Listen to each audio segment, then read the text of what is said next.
Hello, I am Lennert de Rijk from Internet Advantage. We're here at the Friends of Search event at the 20th of February in Amsterdam, and we are here with Kevin Gibbons. Yeah, so I'm from an agency called Blue Glass, a digital marketing agency in London in the UK. Okay, I have a few questions for you also to share with the audience. Okay. What's your presentation will be about content marketing. What's your number one rule about content marketing? The number one rule, and based on my presentation, is more about how you integrate content as part of your team. So it's not just focusing on kind of content itself or SEO in itself as an individual silo. It's actually how do you get the whole team fully behind it so that everyone's involved and it's a much bigger effort towards getting results as a team. Okay. And talking about content marketing, what do you think about people labeling themselves from being an SEO or link builder to content marketer? Yeah, I think SEO the last 12 months has kind of had a bit of a bad reaction, and like the presentations this morning were about link removal and all of the kind of negative side of SEO with actually trying to clean up the reputation. So I think a lot of people have actually tried to take a step back a little bit, and it's not that SEO isn't important, but content is incredibly important now to get results. So yeah, there's definitely been an obvious shift towards people doing a lot more content marketing as a result. Okay. In the presentation this morning, we heard a lot about Google, changes in Google.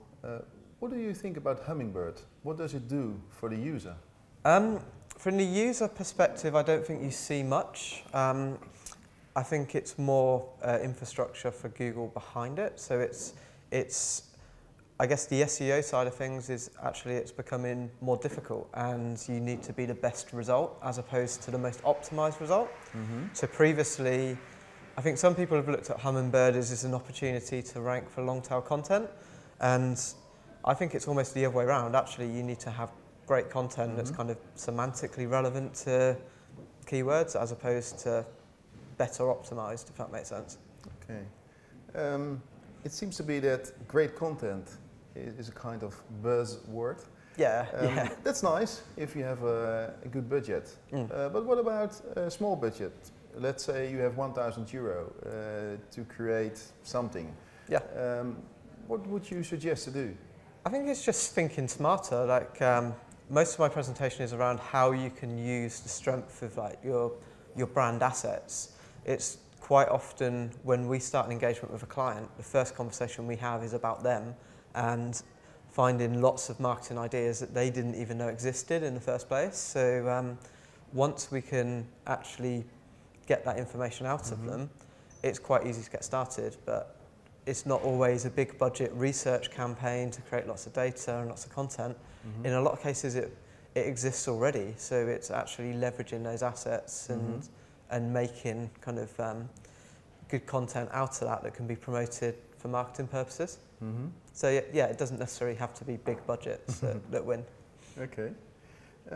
As a founder of Blue Glass, what do you see yourself and also the consequences of your agency in matter of changes that were required to do internally inside the agency?